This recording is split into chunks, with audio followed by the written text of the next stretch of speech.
Welcome aboard the Bitcoin Express. My name is Chase. Let's get to it. Shocking news, Kraken has revealed that they were able to hack into a Trezor hardware wallet, the same wallets that we believe in the crypto space to be the safest way to store your cryptocurrency. And many people are scared. In the report, they announced that they were able to hack into a Trezor hardware wallet, and it just required 15 minutes of physical access to the device. So note, physical access. It wasn't done online. It wasn't done through an online hacker. It's through a physical wallet. And again, no one actually got their cryptocurrency hacked. This was a test that was being done, a controlled test by Kraken. And they reported that the attack requires a physical intervention on the Trezor wallet by either extracting its chip and placing it on a special device or soldering a couple of critical connectors. The Trezor chip must then be connected to a, quote, glitcher device that would send its signals at specific moments. These break the built-in protection that prevents the chip's memory from being read by external devices. Now, if you didn't quite get that, as I didn't quite get it when I read it, it's because it is a difficult process. Even people that are experienced when it comes to hacking, it still requires, extremely specialized hardware to perform, and also knowledge. So it's not that easy for anyone to do this. And should we be worried? The answer is yes and no. Of course we should be worried because we thought these wallets are invincible. Hardware wallets offline. No one can get to them. Now we're finding out that with physical access you can tamper with it with specialized equipment and you can break into it. So that's definitely very worrying. Now the thing is, when it comes to cryptocurrency hacks or cryptocurrency being stolen physically, it only threatens about 6 to 9% of people, which is very small. So just to begin, just having your cryptocurrency stolen from you or hacked, it's already a low percentage. Now, of the people that do get hacked, it's only 6 to 9% of them. So it is very, very low. When it comes to all these hacks you hear about cryptocurrency, it's not on an offline hardware wallet.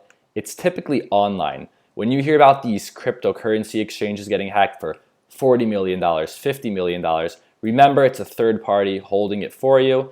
Some of the funds are online, and that's where you see most of the hacking in the crypto space going on. And then even personal hacks for people that hold their cryptocurrency, it's usually through an online wallet. So people hold their cryptocurrency on an online wallet. They also might have their passwords somewhere online. They're not taking the right safety precautions. And that's where you see all of these cryptocurrency hacks happening. But generally speaking, when people have a hardware wallet, such as a Ledger or a Ledger Nano or a Trezor, it's offline, it is safe, and again, the only way to get access to it is through physical force. Now, they did mention, even Kraken themselves, the ones that did hack into this wallet, that there is a way that you can prevent this from happening even if someone has the equipment and has physical access to your wallet. And that's by adding a 25th word seed phrase. So when you get a Trezor wallet or a Ledger wallet as well, and you sign up, you have a 24-word seed phrase that you use. If ever in the event that you lose the wallet, you can recover it with a 24-word seed. Now there's a feature on these wallets that is optional. So most people don't do them because it is optional. You can add a 25th word seed phrase and you can make a hidden wallet. And when you have this feature on your Trezor or on your Ledger, it's not possible for someone to even hack into it physically. So the same way Kraken was able to hack into this Trezor wallet, if someone had the 25th word seed phrase enabled on their device, this method would not work. Now the problem with this method is it's a bit clunky, and that's what a lot of articles are saying about it. When you're talking to people that are in the crypto space that are brand new, this isn't really something they want to deal with. We're really relying on these companies such as Trezor and Ledger to make this very secure hardware. And right now, even though it still is secure, definitely from online attacks, which are the most common attacks, we do see that through physical force, it actually is possible to break into it. Now, if you use the 25th word passphrase, make a hidden wallet, then you can protect yourself. But as I mentioned, it's not so simple for many people. It's not something they think about. So this is definitely something companies such as Trezor need to work on in the future. It's all about being user friendly. I was looking in to see if Ledger, the other popular hardware wallet, was having any issues with this. I cannot find any information at the moment, so I'm going to continue to work. Because they said it has to do with Trezor, it has to do with a physical piece inside of the Trezor wallet. I'm not sure if Ledger shares that same exact physical piece, but I'm going to continue to follow this story. Now, of course, we know this is a bad thing because we expected these wallets to be invincible, and I guess that was the mistake. The mistake I made and the mistake most people make is that we forget that technology, over time, it always becomes weak. And this is true for all technology. There is no technology that was invented and never had an update. It always has to be updated because over time, security flaws are found. And these are security flaws that no one can ever have imagined. You know, right now, we had this issue with the Trezor wallet, and I'm sure Trezor will work on fixing it, developing a new model. But whether we like it or not, who knows, maybe in a year, maybe in 5 years, someone will discover another way to hack into the Trezor wallet, and it will have to be updated again. And like I said, this is true for all technology. You know, our cell phones, you ever wonder why you're getting a notification on your iPhone all the time to update? Most of the time, or I would say the main reason is for security. You know, people update so they can get the newest emojis and things like that. But it's usually due to security features, because no matter how hard a company like Apple tries, they're never able to really tell and foresee, predict the future of the upcoming hack. So once they find out, they fix it and they update. So that's for Apple, that's for Android. Same thing. We used to log into accounts, you just put in a password and you're in. Then we started to find out this is not safe. So now, as many of you know, when you log into any sort of account or portal, you'll get a text message to your phone with a second code, right? Two-step factor authorization. So you'll enter that. But we started to find out over time that even this two-factor authentication through a cell phone was not safe. So now we use things such as Google Authenticator, right? And this is working right now, but I can guarantee that in 5 or 10 years, this won't be safe enough and we'll have to update. Same thing with mobile banking. You're in the App Store, eventually it'll tell you have to update your phone, whether it's Venmo or PayPal or your bank's mobile banking app. You can ignore it for a while, but eventually it will not allow you to use the app until you update to the newest software for security purposes. And especially when we're talking about cryptocurrency and Bitcoin, right? That needs to be updated as well. Right now, Bitcoin uses a hashing protocol called SHA-256. And if you can see the chart in front of me, all of these hashing algorithms, when they're first invented, they're thought to be strong. Then they start to find weaknesses. Then they become weak, and then eventually they become broken.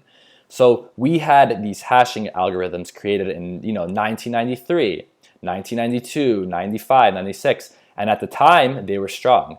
But today, starting around 2004, 2005 and up, they were completely broken and we had to update to the next level. Right now, Bitcoin is using SHA-256, which is considered to be safe, but we're starting to find some minor weaknesses in it. So in the future, one day, not only Bitcoin, but all technology that we know will have to update. So again, we said, should you be scared or should you not be scared? Well, you should be scared just to know that something you thought was invincible is actually not invincible. Trezor wallets, as we know, can be hacked now through physical force with specialized equipment. But should you worry? I would say no, you should not worry. The reason being is because first off, it's very rare to even have your cryptocurrency hacked while you're offline. And then even if you are offline on a hardware wallet, the threat is only to 6 to 9% of people, right? So just do your best to keep it secure, right? But let's say you do keep it secure and someone still steals it from you. Well, the second thing you could do, as even Kraken revealed, the ones that hacked the Trezor wallet, is you can add the secret passphrase. And this will keep your wallet from being hacked even through physical force using this specialized method. So still at the moment, you might ask, what's the best way to store your cryptocurrency? It still would be hardware wallets. So that includes Trezor, that includes Ledger. Now, if you don't trust yourself, if you don't feel confident enough, and you want to still hold cryptocurrency, then you would have to trust a third party. Who knows what it is, the best place to go. In my opinion, the best places to go if you don't trust yourself are exchanges that have a good history. Binance has been hacked. They were hacked in 2019 for $40 million. And without waiting at all, they announced we are going to return those funds, and they did. There are certain exchanges out there that have been hacked, and to keep up their reputation, to continue business, they have refunded that money immediately. Now, if you don't trust an exchange, if you don't trust yourself to secure it, and you want cryptocurrency, I don't know what to tell you. Maybe cryptocurrency is not for you. Now, this is the thing about a new technology. If you're in, let's say, the crypto space or any space at all that's new, you're always taking a risk. The first risk is whether this technology will stay around. Will it succeed or will it fail? Now, once you get past that, the second risk that you're always taking in new technology is security. It's so early on. The people that really want to get into new technology right away, they're always taking the risk of the security. And we just spoke about right now what's going on with Trezor, and they know what it is now. Eventually they'll fix it. But as I mentioned earlier in the video, the way technology works, all technology, is that down the line we will find more security flaws and we'll have to update. The good thing for now is that crypto space is small. Most people that are in cryptocurrency, they don't have, their life savings in. They might have a small percentage, so it's still it's still experimental at this time. So just do your best, keep researching, keep following these stories, and if you want to be in cryptocurrency, do your best to learn the best way to keep your money, your value, secure. I hope that you found value in today's video, and if you like content similar to this, I want you right now to go down below and subscribe to the channel. I really will appreciate it. Thank you for listening. Stay safe out there, and I'll see you next time.